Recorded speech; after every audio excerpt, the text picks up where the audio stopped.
Translation and purport by His Divine Grace A.C. Bhaktivedanta Swami Srila Prabhupada Ki Jai. He delivered all the living beings by offering the gifts of Krishna Bhakti. He explained the Bhagavad Gita and Srimad Bhagavatam in the light of devotional service. Purport.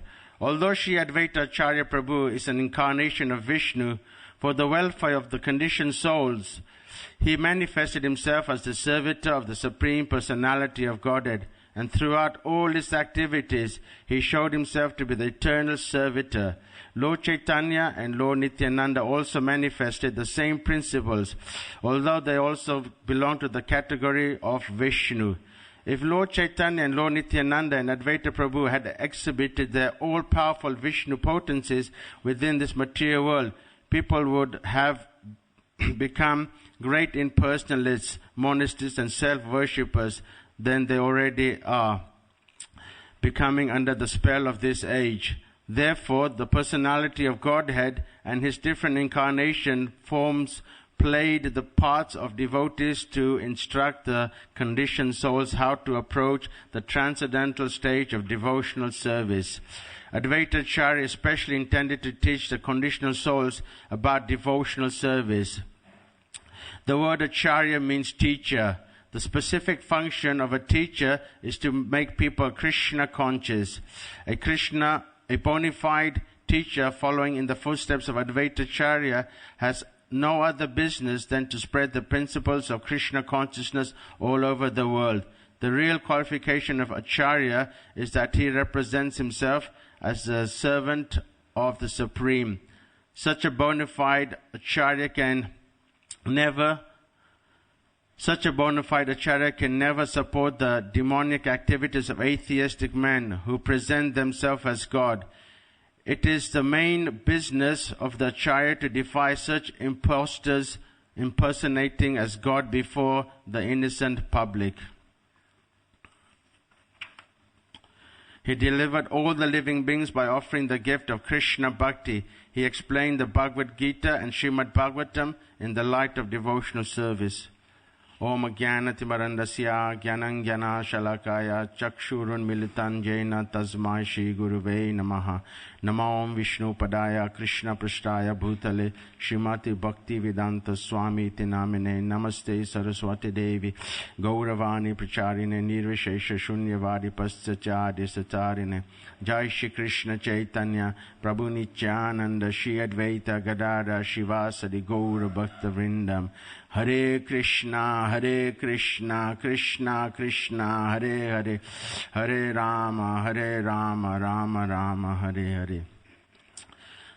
Just in case some of you were thinking Gopal Prabhu was giving class, for some strange reason, they did a quick change. So, although I'm a candle compared to the son of Gopal Prabhu, I ask his permission and all the Vaishnavas if I can say something in relation to Advaita Acharya, and ask your permission. Vanchakalpatrubhischa kripa sindhubhya eva cha patitanam pavanebhyo vaishnavebhyo namo namaha. So, in preparation of the appearance of Lord Chaitanya, who plays a very, very integral part in our devotional life, Lord Chaitanya is the principal reason why the Sankirtan movement has started. And Advaita Acharya plays a key role in the Sankirtan movement of Lord Chaitanya Mahaprabhu.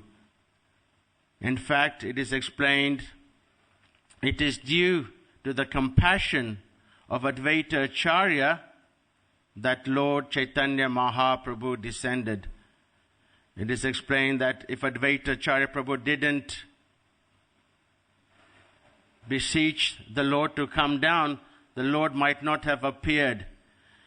But because Advaita Acharya cried out loudly on the banks of the Ganga, worshipping his Shalagram Shila, which was the Nrsinga Shila, and there he worshipped day after day, week after week, month after month. And in worshipping, he offered Ganges water, and he offered tulsi leaves.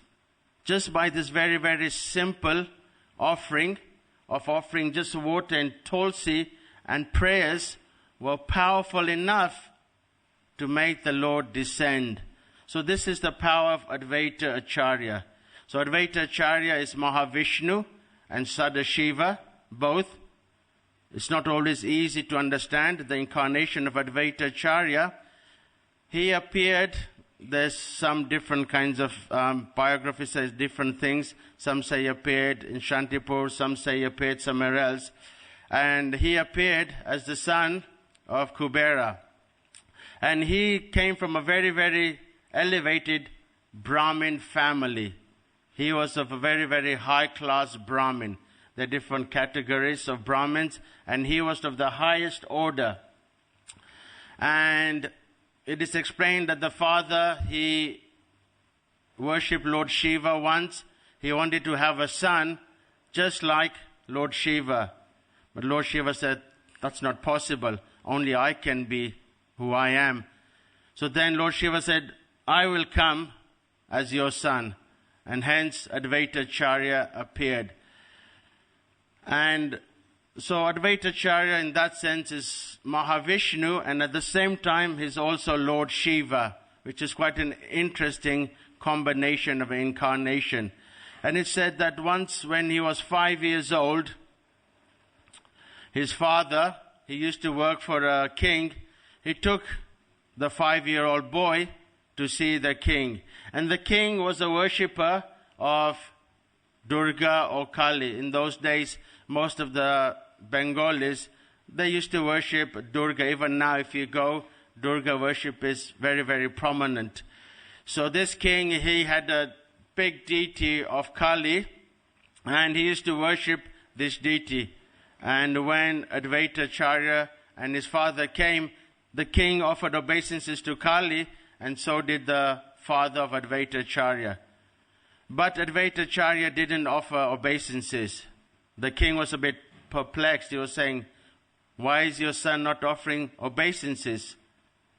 And then the father said, Beta, offer obeisances. And then the son said, no. He said, come on, Beta, why are you not offering obeisances? He said, Pitaji, if I offer obeisances, then this deity of Kali will burst into 1,000 pieces. The father couldn't understand. He says, Beta, offer obeisances. So then Advaita Acharya offered obeisances, and lo and behold, the deity exploded into 1,000 pieces. The king was very, very surprised. He couldn't understand. How is this possible? Does anyone know why this happened? Yeah, Prabhu.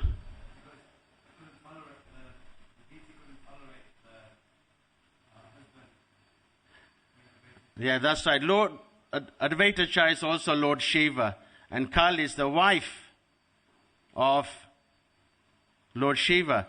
So when Lord Shiva was offering obeisances, the wife couldn't tolerate it, so therefore she burst into 1,000 pieces. So Advaita Acharya, he had a house in Shantipur. That's where he grew up mostly. And he also had a place in Navadvip. Some of you might have been there. When we do the parikram, visiting the different places, you can go to Advaita Acharya Bhavan. And it is explained that Shantipur and particularly Navadvip were the seat of education. This is where the Brahmins, they would all come from all different parts, and they would study the Vedas, they would study spiritual life. So Navadvip is considered like modern day, say, Oxford or Cambridge or Harvard. This is where all the intellectual persons would gather and they would discuss philosophy. So although Advaita Acharya was the head of the Brahmins, although everyone respected Advaita Acharya, interestingly enough, when all these intellectual Brahmins and everyone came to understand about spiritual topics, mostly they were discussing Mayavad philosophy. Mostly they were accepting the impersonal aspect of spiritual life. And as a result of this, Advaita Acarya became very, very dissatisfied. And he felt that even though he was the head, even though people respected him, even though, as explained here, that he tried to explain the Bhagavad Gita, Srimad Bhagavatam, he felt himself inadequate in trying to help the conditioned souls. Therefore, he took it upon himself to ask the Lord to come. So hence, because he was seeing the influence of Maya, he was seeing the influence of Kali Yuga, he could see people were degrading, then he prayed that Lord Chaitanya would appear. And he prayed very, very strongly. And it is explained that when he prayed, it wasn't like a silent prayer. He shouted at the top of his voice. He would chant, Krishna! Krishna! Krishna!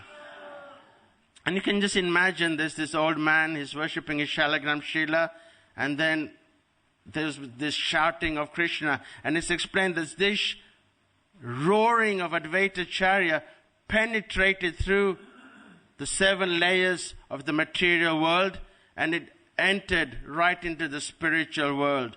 And there the Lord heard the prayers of Advaita Acarya. And then he was very pleased with the prayers of Advaita Acarya. And he said, for such a long time, I have not given this prema bhakti. I have not given this pure devotional service. Krishna came 5,000 years ago. He gave the Bhagavad Gita, surrender everything, and I will protect you. But no one really knew how to surrender. No one really knew how to serve Krishna. So then Krishna thought, I will come. But this time, I will not come as Krishna.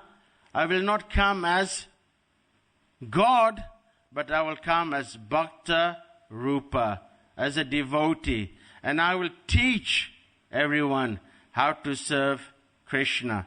So this was a very, very special incarnation. Normally when Krishna comes, he comes with his all full potency, with his Gadda, his chakra, and kills all the demoniac persons. But in this incarnation, he decided not to come in this same way. He decided to come as a Bhakta Rupa. So with the prayers of Advaita Acarya, the Lord descended. And then the Lord appeared as the son of Jagannath Mishra and Sachimata. And it's explained that when the Lord appeared, Advaita Acarya, he was in Shantipur. And when the Lord appeared, all of a sudden Advaita Acarya started dancing in ecstasy. And Haridas Thakur, who was also a very close associate of Advaita Acarya, was wondering, why is this Advaita Acarya dancing all of a sudden? Then Advaita Acarya grabbed Haridas Thakur and they started chanting, Hare Krishna, Krishna Krishna, Hare Hare, Hare Rama, Rama Rama, Hare Hare. And Advaita Acarya explained to Haridas Thakur that my prayers have been answered, that the Lord had descended. And Advaita Acarya, along with his wife, went to Navadvip, and they came and offered prayers. They brought many, many gifts for Nimai. So as Nimai grew up, he became a great scholar, and it is said that he opened his own school and he taught.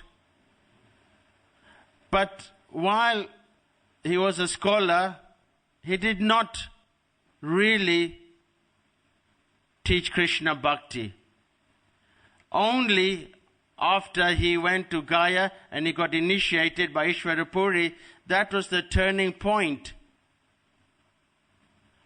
When he came back, then Lord Chaitanya was mainly having his kirtans in Srivas Thakur's house. So this is where the Sankirtan movement was, mainly in the house of Srivas Thakur. So at the house of Srivas Thakur, there was many, many kirtans, many wonderful kirtans were going throughout the night. And at one particular moment, the Lord manifested his great Mahaprakash form. And this is where although he was a devotee, in this particular situation, he revealed his complete opulence. He revealed that he was God. And hour after hour after hour, he manifested different forms according to the different devotees who were there. And then he was giving all his benediction to all the different devotees who were there. And it was explained that when it came to Advaita Acharya's turn, the Lord manifested the three bending form of Shama Shunda. And then the Lord asked Advaita Acharya, my dear Advaita Acharya, everyone has prayed for pure devotional service. Everyone has asked to be in association of Krishna. What is it that you want? What benediction can I offer you? And Advaita Acharya said, my dear Lord, you have this Sankirtan movement. It is always taking place just in the house of Shiva's Thakur. I want you to burst the doors open. I want you to take this Sankirtan movement and take it outside the house of Shiva's Thakur. Not just for the intimate devotees, not just for few people, but we want this Sankirtan movement to be inundated in the entire world. And this is my desire, and this is the benediction I desire from you. And then Lord Chaitanya became very, very happy, and he was giving Krishna Prema to everyone. And as he was giving Krishna Prema to everyone, some of the devotees realized that one person wasn't getting Krishna Prema. Who was that? Sachi Mata.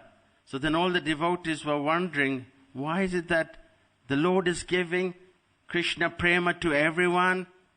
And Sachi Mata, who has so much love, so much affection for Lord Chaitanya, but Lord Chaitanya is not giving his Krishna Prema to Sachi Mata. Then they asked the Lord, please give your Krishna Prema to your mother. And Lord Chaitanya said, no, my mother has offended a great Vaishnava. She has offended Advaita Acharya. So can you imagine the position of Advaita Acharya? Even though Sachi Mata was the mother of Lord Chaitanya considered that Mother Sachi had committed an offense to Advaita Acharya. So the devotees, they talked amongst themselves. They went to Mother Sachi, and Mother Sachi came, and then she started crying, and she started asking forgiveness from Advaita Acharya. And of course, Advaita Acharya was very, very embarrassed. He said, how is it possible that you have offended me? You are the mother of Lord Chaitanya. Then Advaita Acharya started explaining the glories of Sachi Mata and saying such a wonderful mother she was. And in such ecstasy, Advaita Acharya went in a swoon and he fainted. And it's explained that when Advaita Acharya was explaining the glories of Sachi Mata and he fainted, then Lord Chaitanya indicated to Mother Sachi that take the dust from the lotus feet of Advaita Acharya. And then she took the dust from the Advaita Acharya's lotus feet, and then she was forgiven. And at that point, Krishna Prema was given to Mother Sachi. Now, interestingly, although Advaita Acharya is senior to Lord Chaitanya, because Advaita Acharya was initiated by Madhavendra Puri, and Lord Chaitanya always showed great respect to Advaita Acharya, which was befitting as a great elevated personality. But Advaita Acharya was not happy. He always considered himself the servant of Chaitanya Mahaprabhu. But every time he wanted to try and serve Lord Chaitanya would never have it. He would always show due respect as a great elderly Vaishnava. So then Advaita was saying, I'm actually the servant of Lord Chaitanya.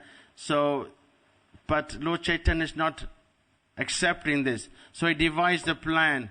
So what he did was he went to Shantipur, and he used to give generally different discourses.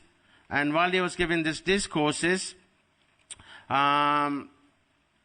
although he was always explaining the Bhagavad Gita and Srimad Bhagavatam in devotional service, at this particular time, he started to explain it with the Mayavadi philosophy. He started to explain it with a tinge of impersonalism. And then news came to Lord Chaitanya that the great Advaita Acarya is preaching impersonalism. And Lord Chaitanya became really angry. How can this be? This Advaita Acarya is teaching impersonalism. Then he went to Shantipur, and when Advaita Acarya was teaching this philosophy, he grabbed Advaita Acarya and pulled him and dragged him and started saying, why are you preaching this nonsense? Why are you preaching this impersonalism? So at this point, Advaita Acarya became very, very satisfied. He became very, very happy that Lord Chaitanya was chastising him, that he was the master, Lord Chaitanya, and Advaita Acarya was the servant. And then, of course, Lord Chaitanya knows everything. He realized this was a trick of Advaita Acarya. So, in one sense, he became very happy with Advaita Acarya, but in another sense, he became very embarrassed as well, that he kind of fell for this trickery of Advaita Acarya. So, just to clarify that why Lord Chaitanya had considered Sachimata had offended Advaita Acarya, the reason was that when Advaita Acarya used to give this classes, Srimad Bhagavatam, Lord Chaitanya's brother Vishvarupa, he used to come and he used to listen to the classes of Advaita Acarya. And it's explained that over the period of time, Vishvarupa became a very, very close associate of Advaita Acarya. And as a result of this, he took sannyas. So then Mother Sachi was very, very disturbed, like any parent would be if your son at a very, very young age became a sannyasi. This would definitely upset the parents. We have so many stories when you join the Hare Krishna movement, the parents are not very, very happy. So the same case with Sachimata, when Vishvarupa left everything for spiritual life, she wasn't too happy. And she kind of, in one sense, blamed Advaita Acarya. So that was the reason why Lord Chaitanya thought that Sachimata had committed this offense. But when she took the dust from Advaita Acarya, the so-called offense was nullified. Another important leela in Advaita Acarya was that it's important that we don't externally judge a devotee. It's very, very easy for us to judge a devotee by their looks, by their creed, by their background, or what they may appear like. So at one time, Lord Advaita Acarya wanted to prove that a Vaishnav is by his qualities. So when Advaita Acarya was performing the Shraddha ceremony for his father, he invited all the different Brahmins to come and feed them. So then they performed the Shraddha ceremony, and at the end of the Shraddha ceremony, then all the Brahmins have to be fed. They have to be looked after. And then the most qualified Brahmin, he's worshipped and he's given the first plate of prasadam. So a lot of the Brahmins who were there thought maybe Advaita Acarya will choose me. I'm a very elevated Brahmin. So then in this way, when Advaita Acarya went and he asked Haridas Thakur to come and accept the first Mahaprasadam, all the Brahmins were shocked. They couldn't understand. In fact, Haridas Thakur came from a Muslim family, from the background. And generally the Hindus, they never ever accept the Muslim. They always some kind of problem that they have. What to speak of someone where a Brahmin is meant to be worshipped and given the first plate of Mahaprashadam. So this is considered like somewhat of an insult to them. So they became really, really upset. How is it that this Advaita Acarya, who is the head of the Brahmins, and he has asked Haridas Thakur. So then some of them started speaking this Advaita Acarya is a rascal. Some of them, let's just go. But Advaita Acarya would have none of this. Still, he stuck to his principles and he acknowledged Haridas Thakur as the most elevated. And he said, in fact, a Vaishnav is more elevated than any of the Brahmins. So while Haridas was taking prasadam, he felt very embarrassed, very, very awkward in that situation. So then the Brahmins started discussing amongst themselves, and they said, maybe we might be wrong. Maybe this Haridas Thakur might be someone a little bit special. So then they changed their mind. Then they accepted Advaita Acharya's decision. So when the Mahaprakash was shown, this Lord Chaitanya was about 16 years old. So from 16 to 24, that's when the Sankirtan movement was inaugurated and many, many pastimes took place, where Lord Chaitanya with Lord Nityananda and all the associates, they would go and chat in the streets of Navadvip. And then Lord Chaitanya, he took sannyas. Then he made his residence in Jagannath Puri. And it is explained that every year the devotees from Navadvip, including Advaita Acharya, they would travel all the way from Navadvip to Jagannath Puri for the Rath Yatra festival. And the main reason they would go there was to see Lord Chaitanya Mahaprabhu. And they would stay there for 4 months. 4 months they would stay there. And then Lord Chaitanya would have many, many wonderful pastimes with all the devotees over there. And it is explained that Advaita Acharya was the head, and he would take all the devotees, Shishirada Gokulananda Ki, and he would take all the devotees through this tract of land.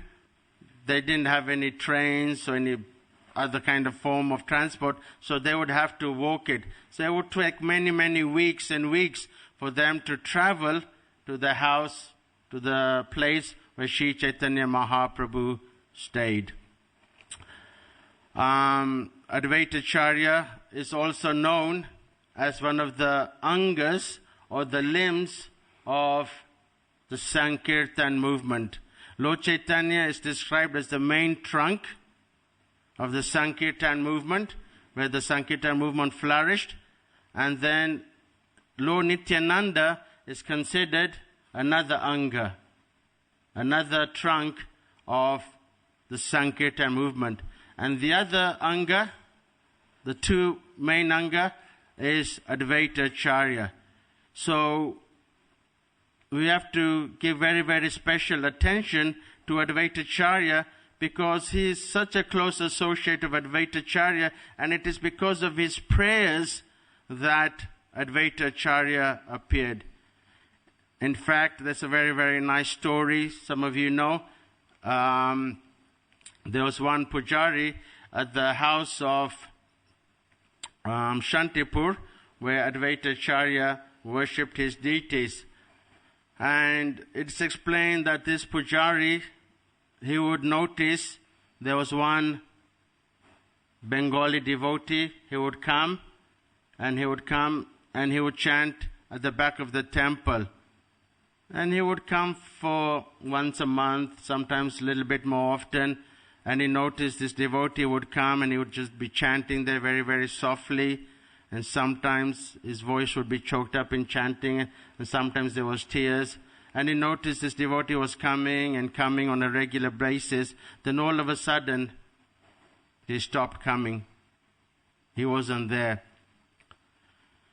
So then he didn't think much of it. Then another time, after many, many years, he noticed the same person come, but he was an elderly person. But this time, he came not wearing a grihastha cloth, not wearing white, but he came as a sannyasi. So again he noticed that he would sit in the back and he would chant very, very quietly, softly for hours on end. And then as he came, he offered his obeisances, then he was about to leave. And the pujari inquired, "Who are you? I have noticed for many, many years you've been coming over here. You've been chanting very quietly. You've been just coming and then just going." And this elderly sannyasi said, "I am the unworthy disciple, A.C. Bhaktivedanta Swami. I am the disciple of Srila Bhaktisiddhanta Saraswati Thakur, and he has given me this very, very difficult task of spreading the Krishna consciousness movement throughout the entire world.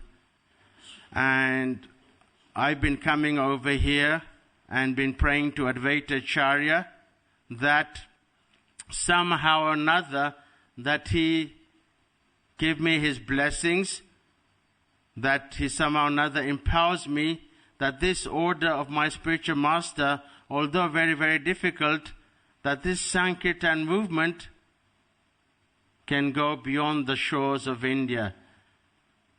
And the reason why Srila Prabhupada came to this particular place was because this was the place where Advaita Acarya, where Nityananda Prabhu, Lord Chaitanya, in this same place, they would come and discuss about the Sankirtan movement. So although it was possible for Lord Chaitanya to himself distribute the Sankirtan movement throughout the whole world, it was possible for Lord Nityananda also to inundate the entire universe with the Sankirtan movement, same with Advaita Acarya. But this task was left for Srila Prabhupada. So that is the reason why Advaita Acharya's place, where Prabhupada used to go and pray, is very, very important. The devotees in Mayapur, annually they go to this place. Some of you might have participated in this festival on Madhavendra Puri's disappearance day. They go to Shantipur and they cook loads and loads of prasadam. You might have seen the big, big pots of khichdi. Anyone been there during this festival? And then you distribute. So Advaita Acarya plays a very, very important part in the Sankirtan movement of Lord Chaitanya. So we should be very, very grateful that Advaita Acarya took it upon himself to call Lord Chaitanya, that he had the compassion. So although Lord Chaitanya had the compassion to deliver everyone, it was actually Lord Advaita Acarya who had the real compassion to call Lord Chaitanya down. If it wasn't for Advaita Acarya calling, then we won't be celebrating Gopanim. If it wasn't for Advaita Acarya asking the Lord to come, then the Lord would have not descended. So the Lord performed his Sankirtan movement. He traveled all over South India.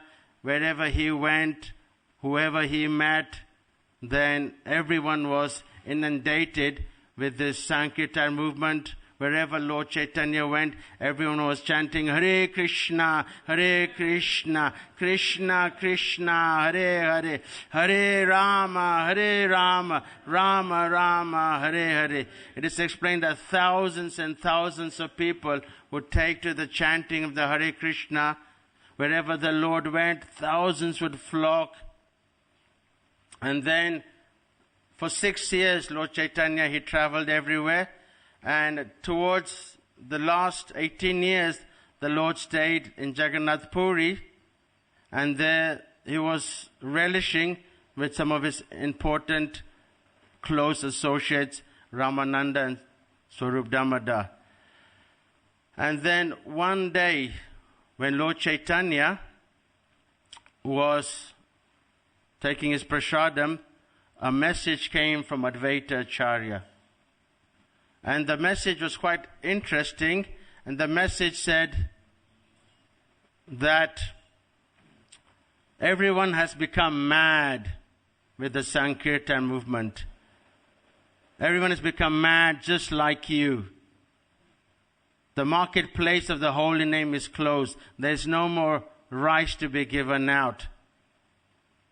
So, when this message of Advaita Acarya was read, no one could really understand what it meant. So Swarup Damodar asked, what is the meaning of this? And although Swarup Damodar knew, he just wanted to clarify it. Lord Chaitanya said that Advaita Acarya is saying that everyone is intoxicated by this love of Godhead. Everyone is inundated with this Krishna prema. And just as Advaita Acarya had called Lord Chaitanya to come, inaugurate the Sankirtan movement, now Advaita Acarya is saying, it is time for you to wind up and go back. So this was the meaning. And pretty much soon after that, Lord Chaitanya wound up his pastimes. So it's quite interesting. By the prayers of Advaita, Lord Chaitanya appeared. And then by the beseech of Advaita, the Lord also decided to live. So the Lord is always under the control of the devotees. Whatever the desires of the devotees are, then that is what the Lord likes to execute. So Advaita Acarya, who is incarnation of a devotee, wanted the Lord to come, then the Lord accepted. He wanted the Lord to go, then the Lord went. And it is explained that Advaita Acarya lived for 125 years. He was 100 years old when Mahaprabhu left. 100 years old. And he lived another 25 years further. So we should, in preparation for the appearance of Lord Chaitanya, be very, very grateful that Advaita Acarya invited Lord Krishna to come in the form of Sri Chaitanya Mahaprabhu. So I will stop over here. If there's any questions or comments anybody wants to ask.